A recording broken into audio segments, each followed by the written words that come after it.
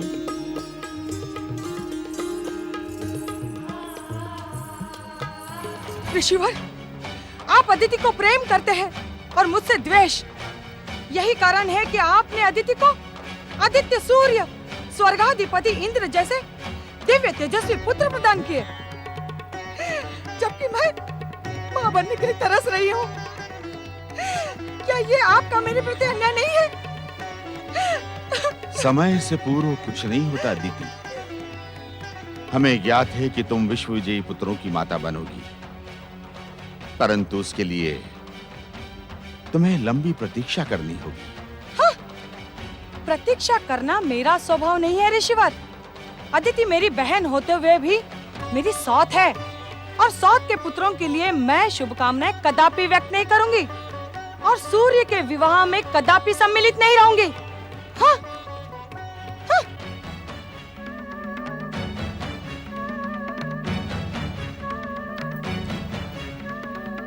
दीदी का मेरे प्रति द्वेष जन्मजात है।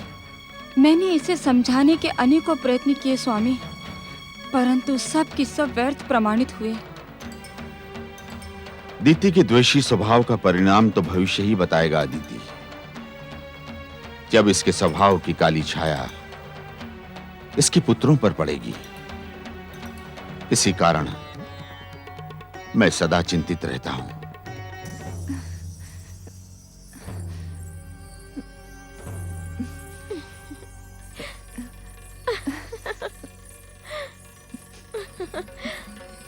अरे अरे अरे, मेरी परम प्रिय दीदी इतनी शीघ्र पराजय कैसे स्वीकार कर सकती है?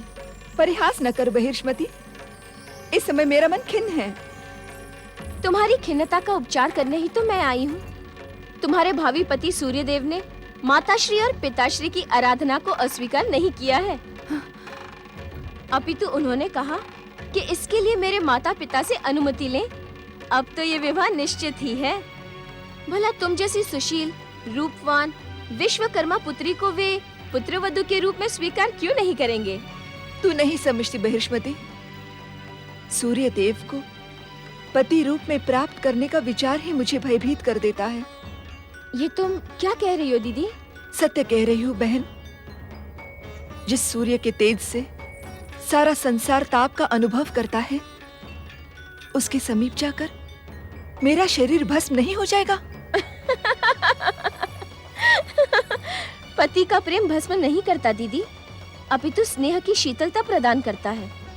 सूर्य देव के दो रूप हैं, एक शांत शीतल देवता का और दूसरा ताप देने वाले भास्कर का। तुम्हें तो वो शीतलता प्रदान करने वाले देवता के रूप में प्राप्त होंगे। तू मेरी भावना को समझ नहीं रही है बहिर्ष्मति, और मैं तुझे समझा भी नहीं पाऊंगी। ना समझ बहिर्ष्मति अपनी बहन संज्ञा की भावनाओं को समझने में असमर्थ थी, कारण संज्ञा सूर्यदेव को पति के रूप में स्वीकार करने की इच्छुक नहीं थी। सूर्यदेव के तेज से भयभीत संज्ञा को अपना भविष्य अंधकारमय दिखाई पड़ने लगा। दूसरी ओर अपने भविष्य को सुखद बनाने के लिए तपस्विनी वेश में देवी दिति ने ब्रह्मदेव को प्रसन्न करने हेतु तप करना प्रारंभ किया। ब्रह्मणे नमः। ओम ब्रह्मणे नमः। ओम ब्रह्मणे नमः। ओम ब्रह्मणे नमः। ओम ब्रह्मणे नमः। ओम ब्रह्मणे नमः। ओम ब्रह्मणे नमः। नारायण नारायण। ओम ब्रह्मणे नमः। नारायण नारायण। ओम ब्रह्मणे नमः। ओम ब्रह्मणे नमः। नारायण नारायण। ओम ब्रह्मणे नमः। ओम ब्रह्मणे नमः। नारायण नारायण ओम ब्रह्मणे नमः। नारायण नारायण। महर्षि कश्यप की पत्नी देवी दिति ये ब्रह्मदेव का जप तप और व्रत किस कारण से कर रही हैं? इन्हें तो जप तप में तनिक भी रुचि नहीं। नारायण नारायण। इस प्रश्न का उत्तर परमपिता ब्रह्मदेव के अतिरिक्त भला कौन दे सकता है? नारायण नारायण। ओम ब्रह्मणे नमः। ओम ब्रह्मणे नमः।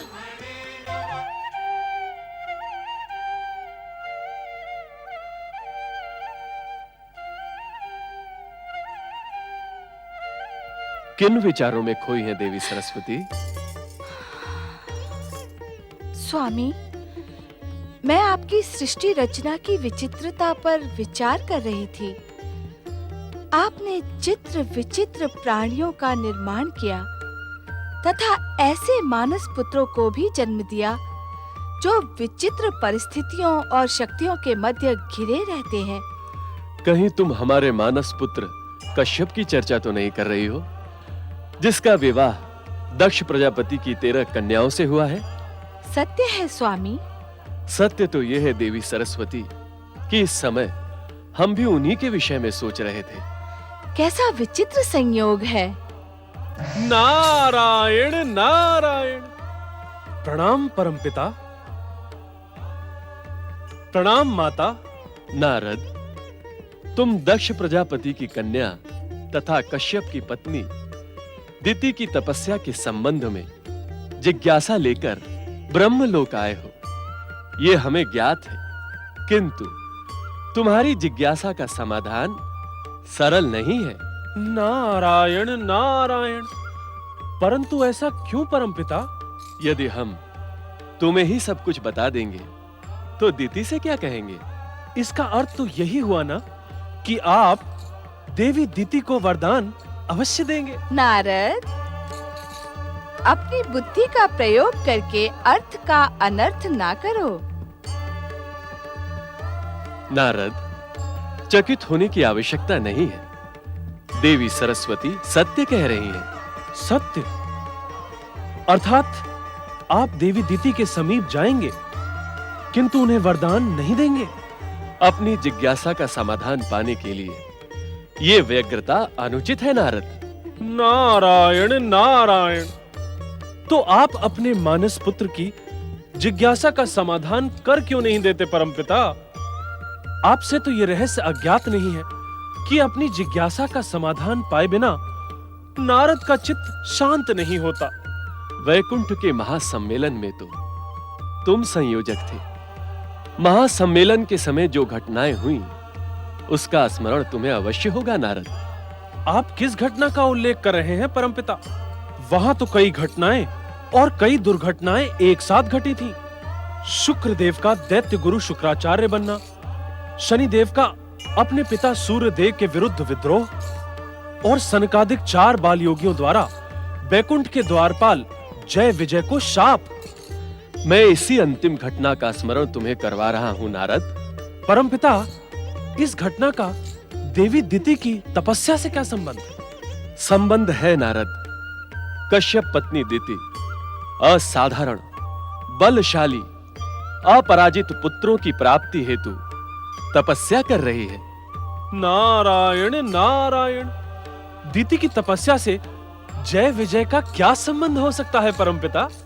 संसार में तुम्हारे लिए तो यही विख्यात है नारद कि तुम एक सूत्र पकड़कर सारे सूत्र एकत्रित कर लेते हो, किंतु आज तुम्हारी बुद्धि को क्या हुआ? नारद की बुद्धि दिन प्रतिदिन तीव्र और कुशाग्र होती जा रही है। अर्थात अज्ञानी के लिए ज्ञान का मार्ग सदा खुला रहता है और ज्ञानी को ज्ञान देने का दुस्साहस कौन करेगा? चतुर नारद अज्ञानी बनकर दिति के संबंध में हर रहस्य जान लेंगे। माता, माता। नारायण नारायण। सुनो नारद, जय विजय जब तक अपनी आयु पूर्ण करके वैकुंठ से पतित नहीं होते, तब तक दिति माता नहीं बन सकती। नारायण नारायण। यही बात कहकर हम दिति की तपस्या को संतुष्ट करेंगे। नारद, इस बात से कश्यप पत्नी दिति संतुष्ट हो जाएंगी, इसका मुझे विश्वास नहीं। नारायण नारायण। ओम ब्रह्मणे नमः।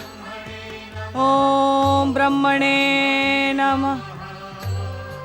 ओम ब्रह्मणे नमः। ओम ब्रह्मणे नमः। ओम ब्रह्मणे नमः। ओम ब्रह्मणे नमः। देवी दिति, ओम ब्रह्मणे नमः। आंखें खोलें दिति। ओम ब्रह्मणे नमः। अपनी तपस्या को विराम दें। परमपिता। परमपिता, मेरे पिता दक्ष प्रजापति तथा मेरे स्वामी के मानस पिता होते हुए भी आपने मुझे दर्शन देने में इतना विलंब क्यों किया? क्या मेरे आराधना के स्वर आप तक पहुंच नहीं रहे थे?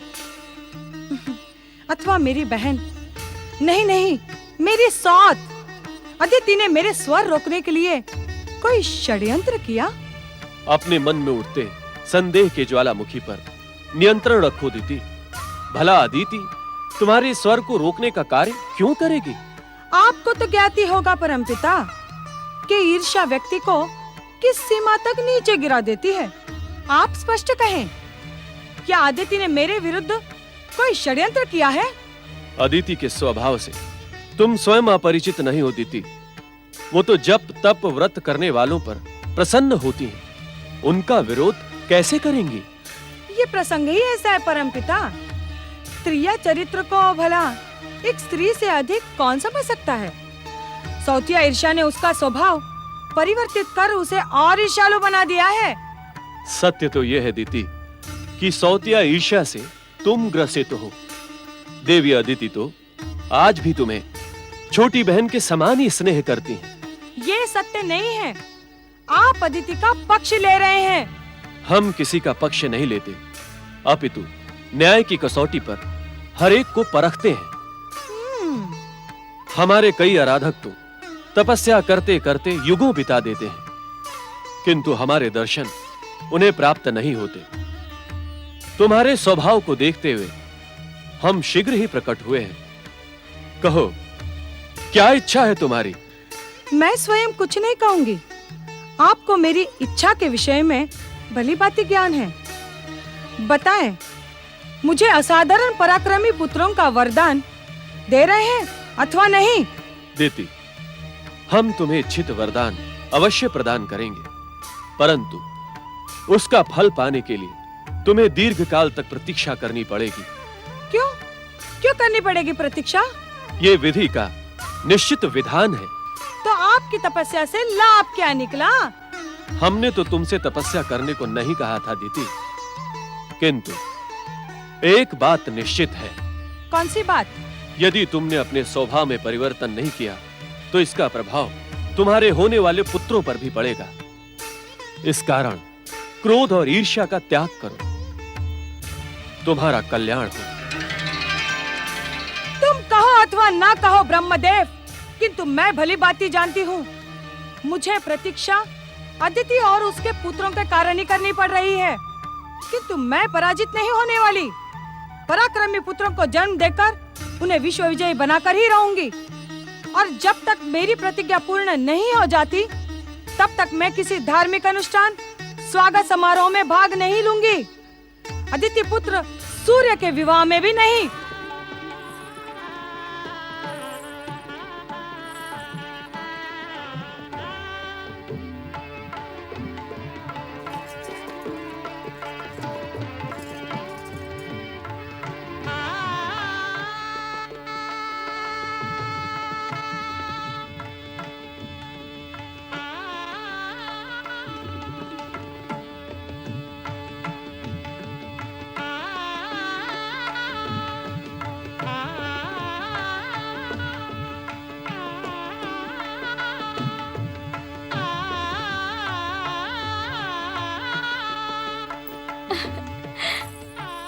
देखो दीदी देखो, सूर्यदेव तुम्हारी जैसी रूपवती कन्या पाकर कितने अधिक प्रसन्न हो रहे हैं।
तुम दोनों का वैवाहिक जीवन मंगलमय हो। सूर्य देव जैसा श्रेष्ठ, तेजस्वी तथा गृहपति वर पाकर तुम धन्य हो गई हो देवी संज्ञा। तुम दोनों के जीवन में सुख और समृद्धि का वास हो। तुम्हारा भविष्य उज्जवल हो।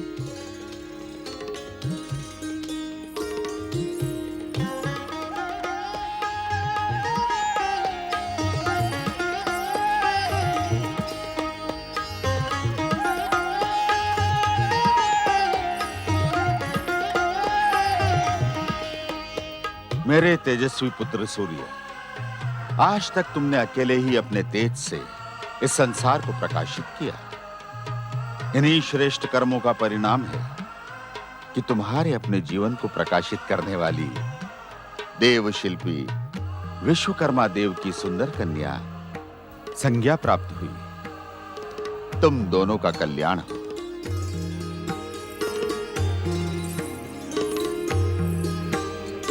नारायण नारायण। संसार को प्रकाशित करने वाले सूर्य देव का जीवन भी प्रकाशित हो गया। किंतु देवी संज्ञा, क्या आप सूर्य देव के समान अपने तेज से इन्हें ताप का अनुभव करवाएंगी?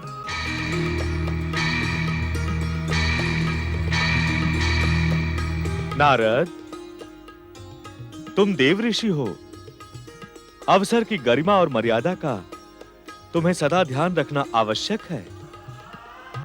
किंतु निस्संदेह ये अवसर हास्य परिहास तथा आनंद का ही है। नारायण नारायण।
क्या हुआ संज्ञा?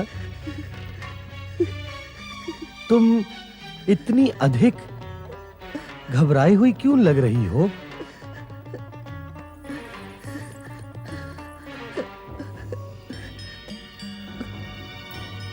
कुछ नहीं स्वामी।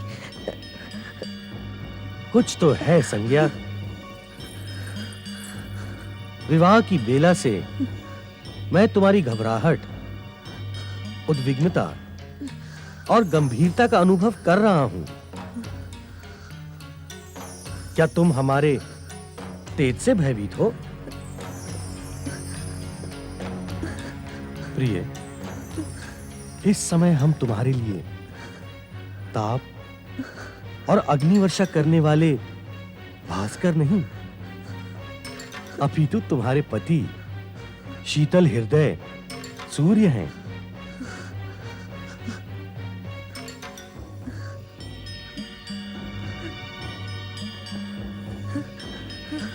जिसके प्रेम का शीतल प्रकाश युगों से तुम्हारी प्रतीक्षा कर रहा है। तुम्हें हमसे भयभीत होने की आवश्यकता नहीं। तुम स्वयं सूर्य के एकाकी जीवन को प्रकाशित करने आई हो। तुम्हारा भय निराधार है। तनिक सोचो, जिस दंपत्ति को सृष्टि के परम आराध्य त्रिदेव ने सुख, समृद्धि तथा उज्जवल भविष्य का आशीर्वाद दिया हो, उसे भय की क्या आवश्यकता?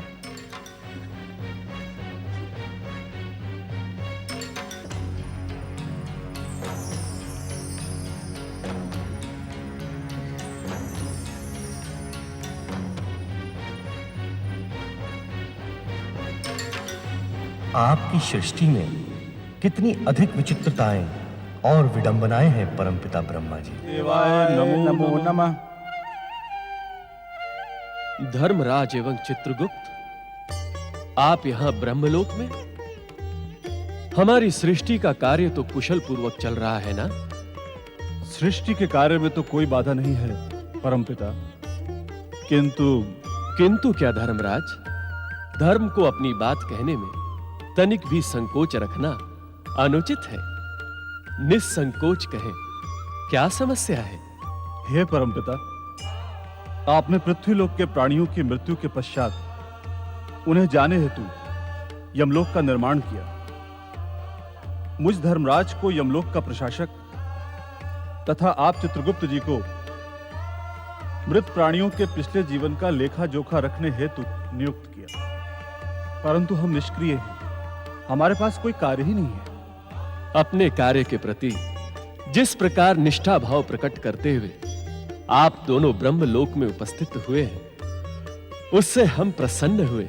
हम अपनी निष्क्रियता से व्यग्र हैं परमपिता, जिसका कारण है यमराज की उत्पत्ति का न होना। इसके कारण मृत प्राणियों को यमलोक में लाने वाला कोई नहीं है। कृपया हमारा मार्गदर्शन करें परमपिता। धर्मराज, चित्रगुप्त, आप दोनों ही को इस बात का ज्ञान है कि सतयुग में किसी प्राणी की अकाल मृत्यु नहीं होती। सभी प्राणी अपनी आयु पूर्ण करके ही मृत्यु को प्राप्त होते हैं और स्वयं ही यमलोक आ जाते हैं। परंतु असुरों की तो अकाल मृत्यु होती है, उनके प्राणों को कौन और कहां ले जाता है? विधि के विधान के अनुसार असुरों का निवास पाताल लोक में है। मृत्यु के पश्चात वो पाताल ही जाते हैं और पुनः असुर के रूप में उत्पन्न होते हैं। जब किसी अवतारी शक्ति के द्वारा उनका वध होता है, तब ही उन्हें असुर योनि से मुक्ति प्राप्त होती है। किंतु जब सतयुग समाप्त होगा और त्रेता युग प्रारंभ होगा, तब क्या होगा परमपिता? धर्मराज की चिंता स्वाभाविक है, किंतु जगदीश्वर भगवान विष्णु की इच्छा अनुसार इस समस्या का समाधान शीघ्र ही होगा।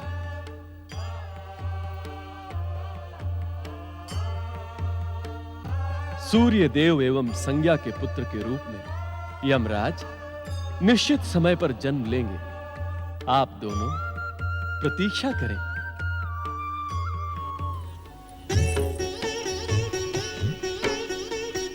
माता श्री के चरणों में पुत्र यम का प्रणाम।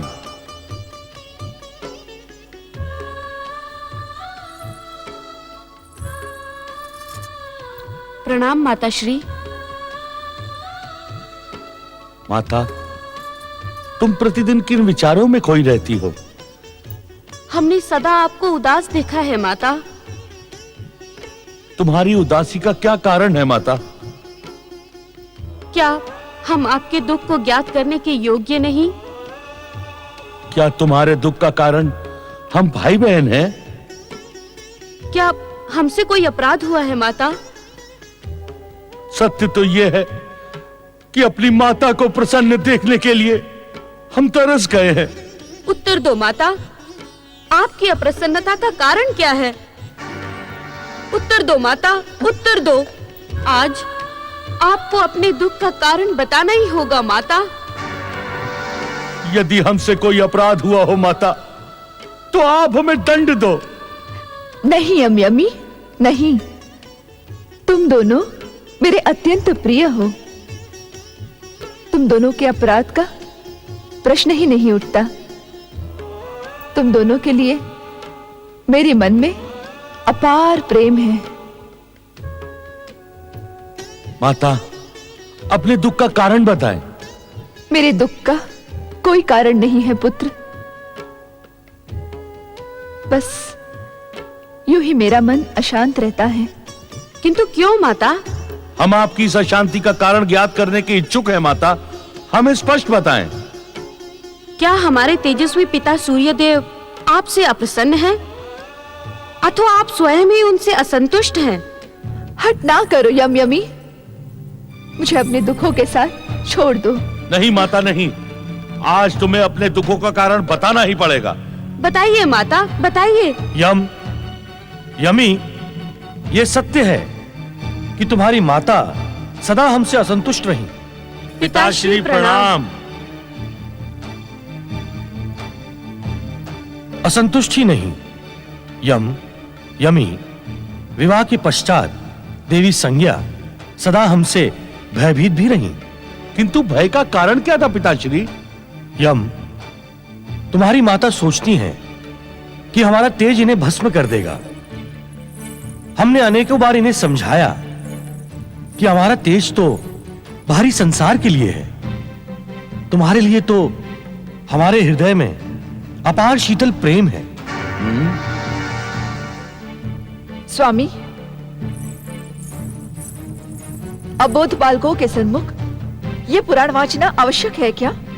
तुम्हारे भय नाश के लिए संभवतः यमी से इस पुराण का परिचय होना परमावश्यक है। अपने ही समान हम भी तुम्हारे प्रेम के प्रतिदान के इच्छुक हैं।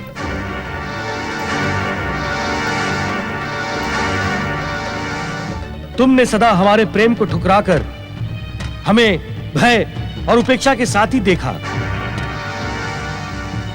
तुम ही बताओ यमी, क्या ऐसे वातावरण में जीवन व्यतीत करना संभव है? आप सदा मेरा ही दोष ढूंढते रहे। एक और शाब्दिक सांत्वना दी, किंतु दूसरी ओर अपना तेज बढ़ाकर मुझे भयभीत करते रहे और प्रसन्न होते रहे। पति का निश्चल प्रेम आपने कभी भी प्रदान नहीं किया। संज्ञा, तुम हम पर मिथ्या आरोप लगा रही हो। ये मिथ्या आरोप नहीं, सत्य है। मेरे भय को दूर करने का सार्थक प्रयास आपने कभी नहीं किया। तुम पुनः हम पर मिथ्या आरोप लगाकर हमारी सहन शक्ति को समाप्त कर रही हो। संज्ञा, सत्य तो यह है कि तुम्हारे साथ रहकर आज तक मैंने अत्यधिक सहन किया। मेरी भी सहन शक्ति अब समाप्त हो गई है। आप जैसे व्यक्ति के साथ रहना असंभव है। मैं आपके साथ एक पल भी नहीं रहूंगी। ये मेरा प्रण है।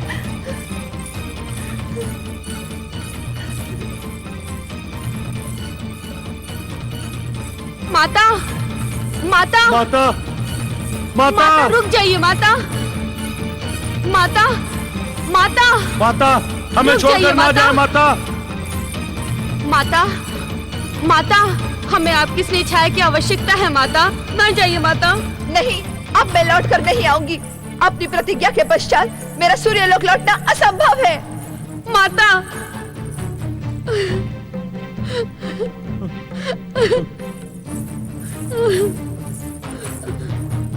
भैया, भैया, हमारी माता सूर्यलोक छोड़कर चली गई। अब हम भी यहाँ क्यों रहे? सत्य कह रही हो बहन, सत्य कह रही हो। माता की स्नेह छाया के बिना हमारा भी सूर्यलोक में रहना असंभव है।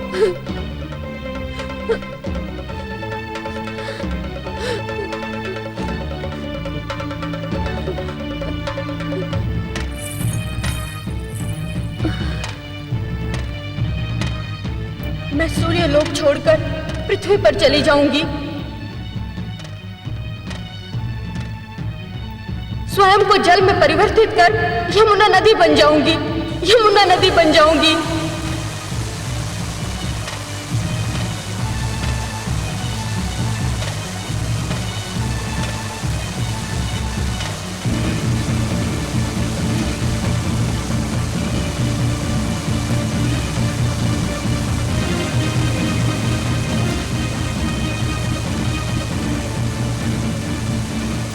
देवी यमी,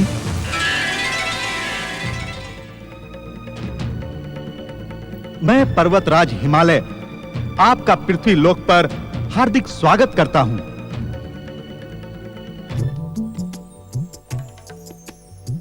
जय हो देवी यमुना तुम्हारी जय हो, जय हो यमुना तुम्हारी जय हो, जय हो देवी यमुना तुम्हारी जय हो।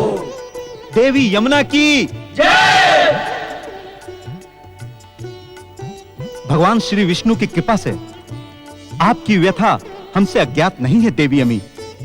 अपने दुख और व्यथा को भूलकर आप जिस प्रकार पृथ्वीवासियों को तृप्त करने यहां पधारी हैं, वह आदरणीय है।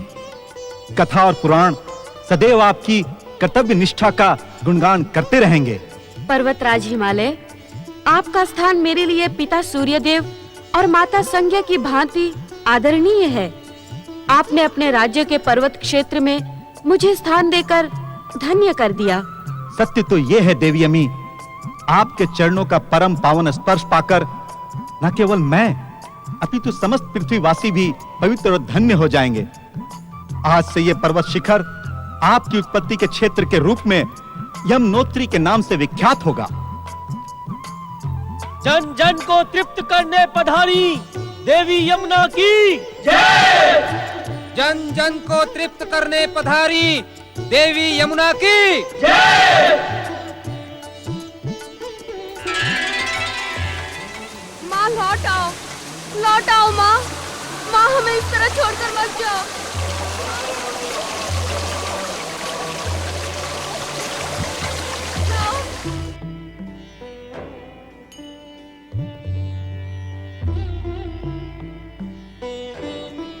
नारायण नारायण। प्रणाम देव ऋषि नारद। दुख और व्यथा के संकट काल में आपके दर्शन पाकर मैं धन्य हो गया। आपकी उपस्थिति सदा मंगल का प्रतीक मानी जाती है। आप निश्चित ही मेरी व्यथा शमन करने के उद्देश्य से यहां पधारे होंगे। नारायण नारायण। मुझे आपके दुख और व्यथा का ज्ञान है यमदेव। आपकी माता देवी संज्ञा के पश्चात आपकी भगिनी देवी यमी भी यमुना बनकर पृथ्वी लोक पहुंच गई हैं। अपनी माता और बहन को इस प्रकार जाते हुए देखकर भी मैं कुछ ना कर सका। मुझसे यमी की व्यथा नहीं देखी जाती देव ऋषि, नहीं देखी जाती। लौट आओ माँ, माँ लौट आओ, हमें छोड़कर मत जाओ माँ, माँ लौट आओ, लौट आओ माँ, माँ हमें इस तरह छोड़कर मत जाओ, माँ मत जाओ, माँ लौट आओ, लौट आओ माँ, माँ देवी लौट आओ। यमी के भविष्य के विषय में चिंतित न हो यमदेव। अर्थात नारायण नारायण।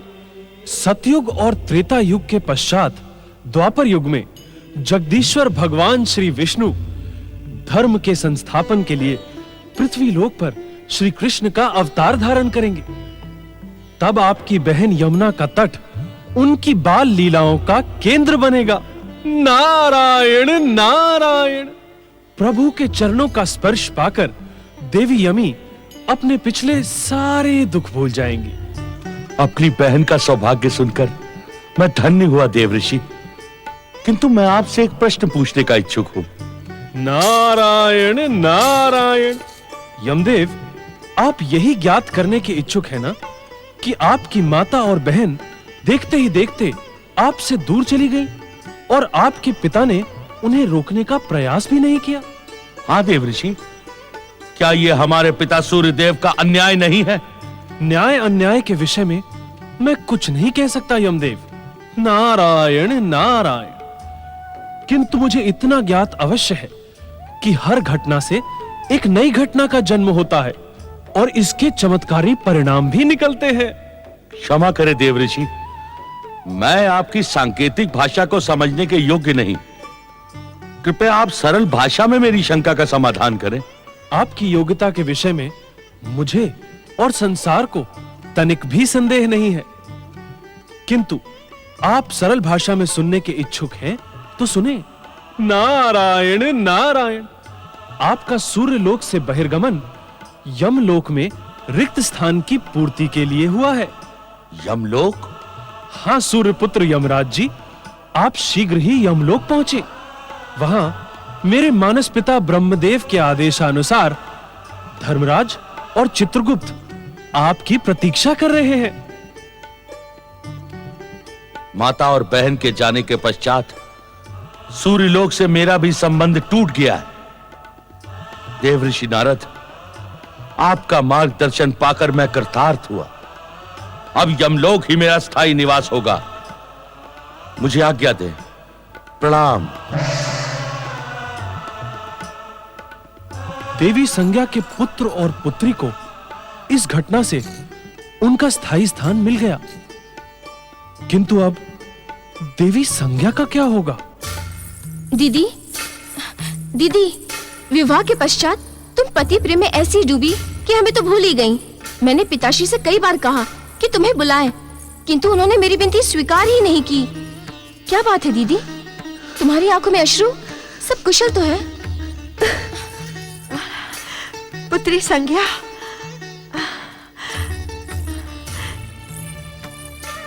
कैसी हो पुत्री? विवाह बेला के पश्चात तुम्हें आज देख रही हूं। क्या तुम अकेली आई हो? मेरे तेजस्वी दामाद सूर्यदेव कहाँ हैं?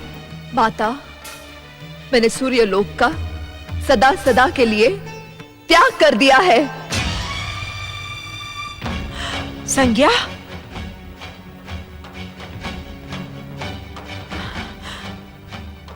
अर्थात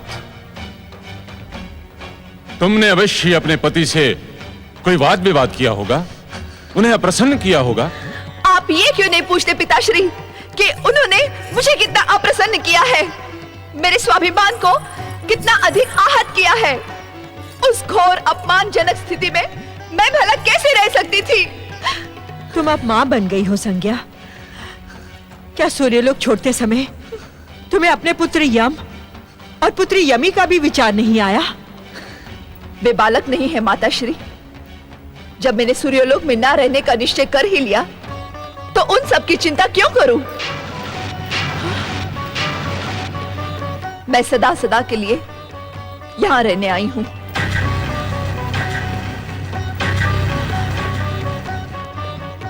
नहीं संज्ञा, पति का घर त्यागने वाली नारी के लिए पिता के घर में भी स्थान नहीं होता। तुम्हारे लिए यहां भी कोई स्थान नहीं है। सूर्यदेव की अनुमति के बिना हम तुम्हें यहां कदापि नहीं रख सकते।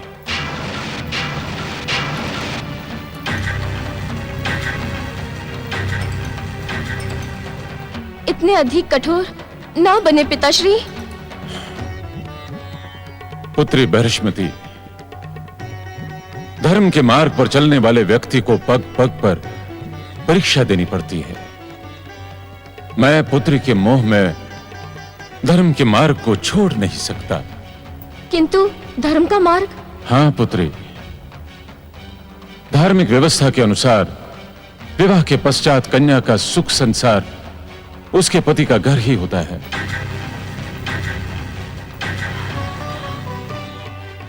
अपनी बहन से कहो कि वो सूर्यलोक लौट जाए और सूर्यदेव से अपने किए की क्षमा याचना करे। मैं वहां कदापि लौट कर नहीं जाऊंगी, ये मेरी प्रतिज्ञा है पिताश्री। तो पिता के घर में भी तुम्हारे लिए कोई स्थान नहीं है संज्ञा। जैसे तुम आई थी वैसे ही लौट जाओ। हाँ हाँ लौट जाऊंगी। जब पति द्वारा अपमान नहीं सहा तो पिता का क्यों सहूंगी? हाँ। पुत्री संज्ञा। दीदी, संज्ञा का अनादर न करे स्वामी। दीदी को बुला लें पिताश्री। संज्ञा बड़े हठी स्वभाव की है, कुछ अनर्थ न कर ले। जगदीश्वर भगवान विष्णु की इच्छा यदि अनर्थ की ही होगी तो वो भी मुझे स्वीकार है, किंतु मैं अपने धर्म पथ से डिग नहीं सकता। मैं विवश हूं मैं।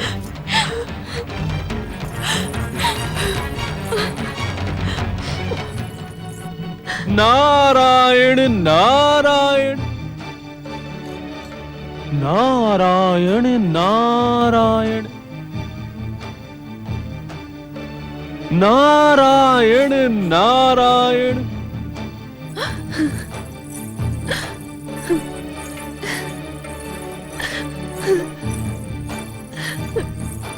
नारायण नारायण।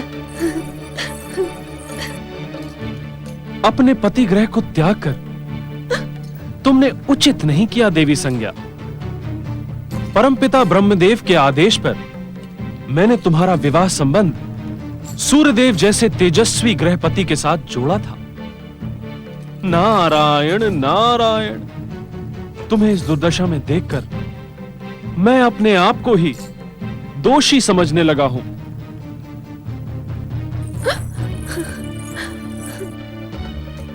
नारायण नारायण।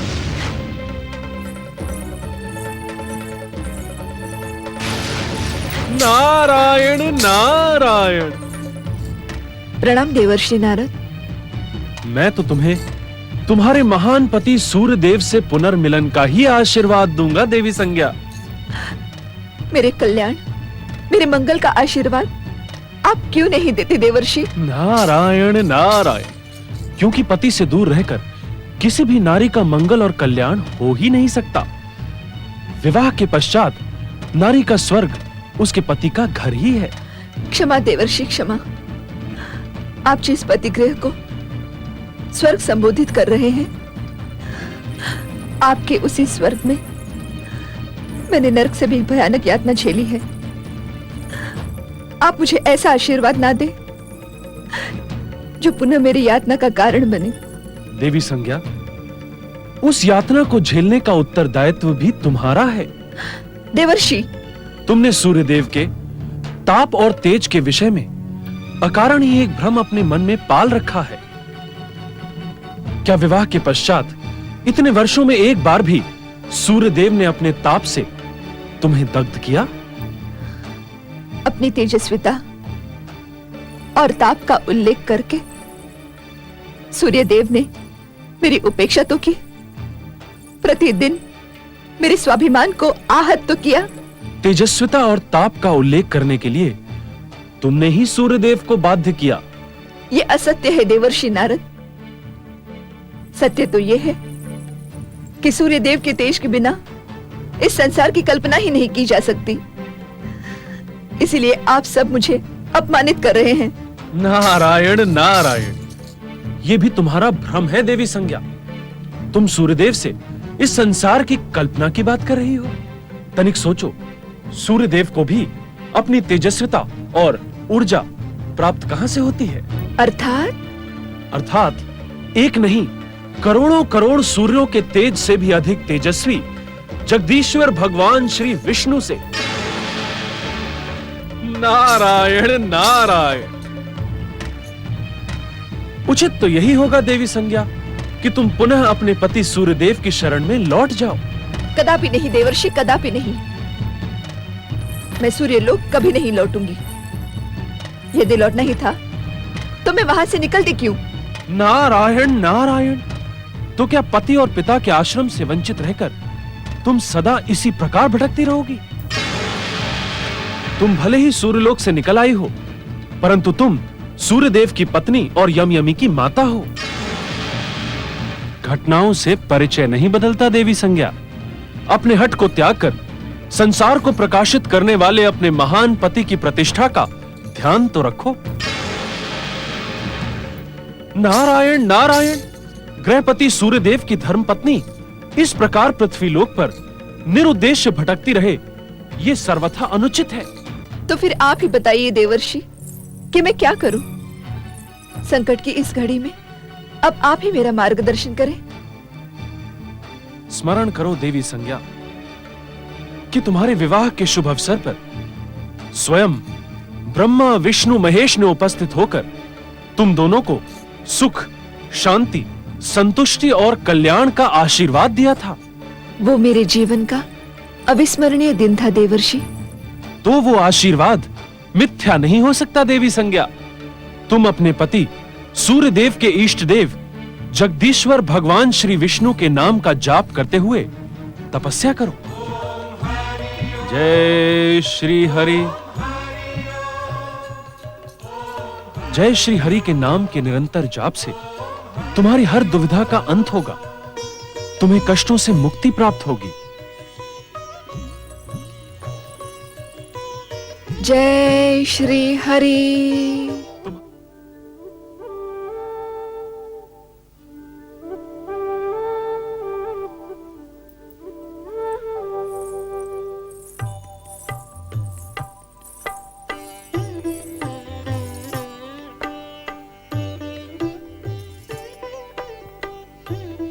महाप्रभु, स्वामी, महाप्रभु, सारा संसार जानता है कि योग निद्रा में मग्न रहते हुए भी आप संसार की हर एक गतिविधि पर ध्यान रखते हुए सृष्टि पालन का कार्य करते हैं। स्वामी, मेरे मन में उठते हुए प्रश्नों से आप अवश्य परिचित होंगे। कृपया उत्तर दें प्रभु कि आपके परम भक्त सूर्यदेव इतने अधिक निष्ठुर कैसे हो गए? सूर्यदेव ने देवी संज्ञा की भावनाओं को समझने का प्रयत्न क्यों नहीं किया? मेरे प्रश्न का उत्तर दें स्वामी। मेरी जिज्ञासा का शमन करें स्वामी। क्या आप अपने परम भक्त सूर्यदेव के विरुद्ध कुछ भी कहने के इच्छुक नहीं? सूर्यदेव तो हमारे परम भक्त हैं, ये अटल सत्य है देवी लक्ष्मी। किंतु इस कारण हम उनके विरुद्ध कुछ कहने के इच्छुक नहीं, ये असत्य है। हम अपने भक्तों की धार्मिक निष्ठा तथा आचरण की परीक्षा अधिक कठोरता से लेते हैं कि वे कहीं हमारी भक्ति का दिखावा तो नहीं कर रहे। तो क्या आप सूर्यदेव को उनकी निष्ठुरता के लिए प्रताड़ित करेंगे? नहीं देवी लक्ष्मी, देवी संज्ञा के प्रति सूर्यदेव के व्यवहार में हमें निष्ठुरता नहीं दिखाई पड़ती। स्वयं देवी संज्ञा ने आशंकाओं और भ्रम से अपना जीवन कष्टमय कर लिया है। हमें उनके प्रति तनिक भी अपेक्षा भाव नहीं है, किंतु इस दुर्घटना की उत्तरदायी वे स्वयं ही हैं। देवी संज्ञा का एकाएक सूर्य लोक तथा सूर्य देव को त्यागना अनुचित है देवी लक्ष्मी। परंतु स्वामी, आपके परम भक्त तथा संसार में आपकी प्रेरणा के रूप में विख्यात देवर्षि नारद के कहने पर अब देवी संज्ञा आपकी आराधना के लिए तत्पर हुई हैं। क्या अब भी आप उनके संकट का अंत नहीं करेंगे? महादेवी, एक नारी के दुख तथा अपमान को देखकर तुम्हारा नारीत्व जागृत हो गया है, किंतु तनिक सोचो कि जो नारद संसार में हमारी प्रेरणा के रूप में विख्यात है, क्या वो बिना हमारा निर्देश पाए देवी संज्ञा को परामर्श देने गए होंगे? अर्थात देवी संज्ञा को दुख और कष्टों से मुक्ति मिलेगी, अपमान और यातना के स्थान पर सम्मान और प्रेम मिलेगा। यदि वो सच्चे हृदय से हमारी आराधना करने में सफल होगी तो ऐसा ही होगा महादेवी।